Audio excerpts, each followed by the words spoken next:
ఒక అభివృద్ధి, మేకపాలు తాగడం ఒక అభివృద్ధి, పూరీలు వేయడం ఒక అభివృద్ధి, టీ అమ్మడం ఒక అభివృద్ధి. ఎందుకంటే అక్కడ డాన్ ఉన్నాడు, సారాయి డాన్ పిలిచేసి 2000 రూపాయలకి యాలం వేసి పూరి అమ్మిన పరిస్థితి ఉంది. ఇంత అధ్వానంగా ఈరోజు ఇంతమంది ఎమ్మెల్యేలు ఆదంలో ఉన్న ఎమ్మెల్యేలుగా పనిచేసినా ఏ విధంగా కూడా ఈ విధానంలో ఇప్పుడు కూడా పోలే. నీళ్లు లేవంటే పట్టించుకునే పరిస్థితి లేదు. ఏది కావాలన్నా అడిగినా దాటేసే పోయే పరిస్థితి.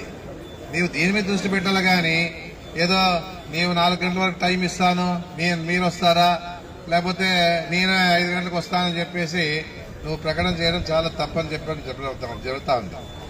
ఏదన్నా కూడా చాతకాంతనం కాదు. మీరు ఏదో ఆలోచించి మీరు ఏ విధంగానైనా కేసుల్లో ఇరికేయాలని చెప్పేసి ఉద్దేశంతోనే మీరు చేసినటువంటి కార్యక్రమాలు ఇవన్నీ కూడా నీకు తెలుసు. ఈ ప్రకటన ఇస్తే ఖచ్చితంగా పోలీసు వాళ్ళు వచ్చి ఆపుతామని చెప్పేసి నీకు తెలుసు. ఎందుకంటే మేము కూడా నీవు ప్రకటన ఇచ్చిన తర్వాత కూడా మేమంతా ఆలోచన చేసుకున్నాం, మనం పోయేది అవసరం లేదు, అక్కడికి మన దగ్గరికే రాని మాట్లాడదామని చెప్పేసి ఆలోచిస్తాం. అయినా వచ్చిన తర్వాత జరగడానికి ఏదైనా జరిగింటే బాధ్యులు ఎవరని చెప్పేసి అడుగుతా ఉన్నా.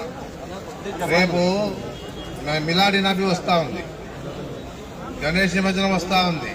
ఈ విధంగా ఈరోజు జరిగే పండుగలకి ఆటంకాలు కలగకుండా ఉండేదానికి మేమంతా కూడా ఆలోచన చేస్తా ఉన్నామని చెప్పేసి కూడా చెప్పడం జరుగుతూ ఉంది. ఎన్ని రకాలుగా మా మీద ఏ విధంగా మాట్లాడారో తెలుసు. మాకు శాతకాంతనం కాదు, మా ప్రజల గురించి ఆలోచన చేస్తాము, ఆదరణ గురించి ఆలోచన చేస్తా ఉన్నాము, ప్రశాంతత గురించి ఆలోచన చేస్తా ఉన్నాము. అంతేగాని దాన్ని చాతకాంతనంగా భావిస్తే అది మీ పొరపాటు అని చెప్పేసి నేను చెప్పడం జరుగుతుంది. ఎందుకంటే ఏదో మాట్లాడుతూ ఉంటారు, తెలుసుకుంటారని చెప్పేసి ఉద్దేశంతో మేము అనుకుంటా ఉంటాం. అయినా వాడికి ఇంకా బుద్ధి రాకపోతే కాలమే నిర్ణయిస్తా అని చెప్పేసి కూడా నేను చెప్పడం జరుగుతూ ఉంది. ఏదున్నా కూడా ఏదన్నా మాట్లాడినా, ఏ పార్టీ వాళ్ళు మాట్లాడినా వ్యక్తిగతంగా కాకుండా పార్టీల పరంగా మాట్లాడే పరిస్థితిలో ఉండాలి. జగన్ దృష్టిని పెట్టుకొని మాట్లాడేది, ఏ జగన్ అనేది, ఒరే జగన్ అనేది ఏది పద్ధతి ఉందే అని చెప్పేసి నేను అడుగుతా ఉన్నాను. మీరెంత జగన్ మాట్లాడే అర్హత మీకు ఉందా అని అడుగుతా ఉన్నాను. ఏదన్నా గౌరవంగా మాట్లాడండి. మేము చంద్రబాబు నాయుడు గారు అంటాం, లోకేష్ గారు అంటాం, చంద్రబాబు నాయుడు లోకేష్ అంటామా? మేమేమన్నా ఏదున్నా కూడా గౌరవించి మాట్లాడతాం. ఏదున్నా ప్రజలు చూస్తే కూడా సంతోషపడాలి. ఆ విధంగా సమాధానాలు చెప్తాం. కానీ మేము ఏ విధంగా కూడా అడ్డుదారులు అడ్డుమాటలు మాట్లాడే పరిస్థితి ఉందని చెప్పేసి మనం చెప్పడం జరుగుతాం. ఉన్న వాటిని మీరు ఉలిక్కి ఎందుకు పడతారు నేను అడిగేది. ఈరోజు ఉన్నది మాట్లాడితే మీకు ఎందుకు ఉలిక్కి పడతా ఉన్నా అని చెప్పేసి నేను అడుగుతాను. మీరు నిజంగా ఏమీ జరగలేదు కదా, జరిగినప్పుడు సిబిఐ ఎంక్వైరీ వేయండి. మొగోడంటే రాజశేఖర రెడ్డి గారు ఆ రోజుల్లో పరిటాల చనిపోయినప్పుడు సిబిఐ ఎంక్వైరీ వేసినాడు. అంతకుముందు ఏదో జరిగినప్పుడు సిబిఐ ఎంక్వైరీ వేసినాడు రాజశేఖర రెడ్డి గారు. ఏదన్నా ధైర్యం మీకు ఉండాలని చెప్పేసి నేను చెప్పడం జరుగుతూ ఉంది. ఎందుకంటే ఇది జరిగింది కాబట్టి, మీకు తెలుసు కాబట్టి.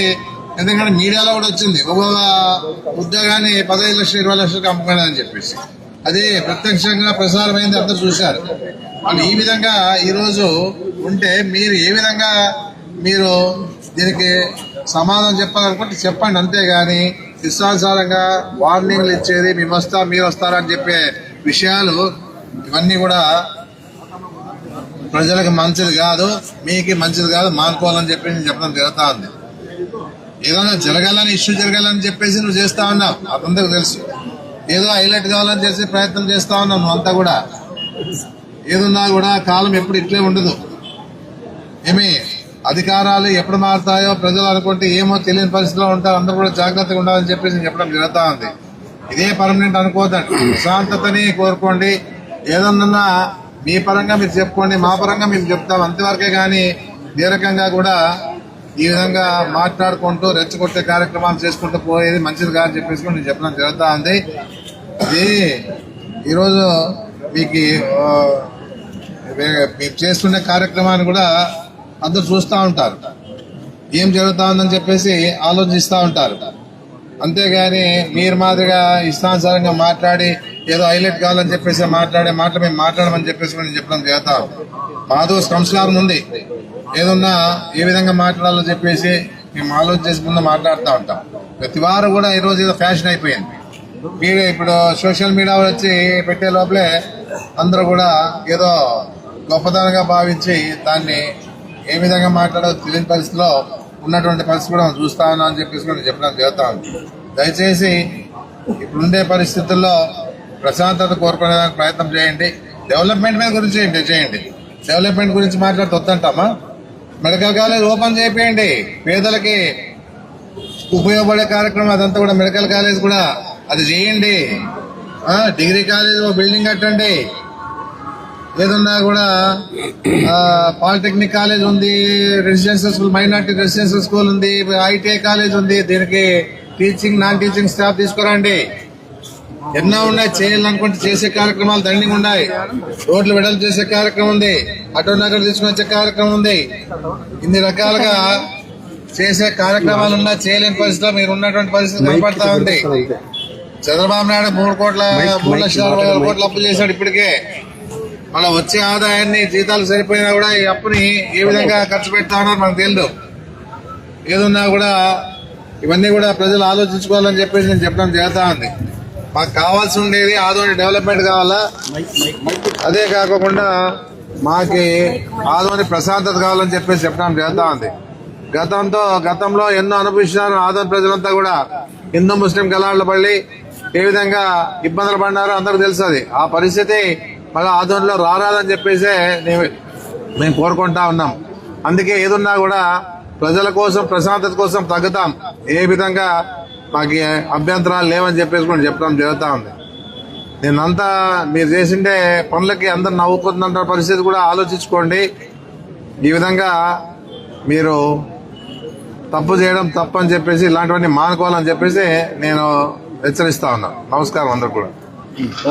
2 మాటలు చెప్పినా 2 పాయింట్లు చెప్పేస్తాను. 2 పాయింట్లు తర్వాత ఉండదు అక్కడ కింద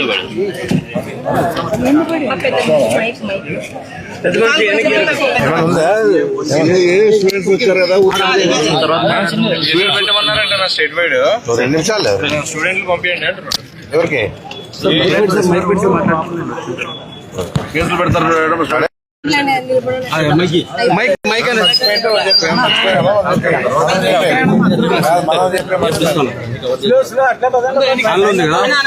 మీరు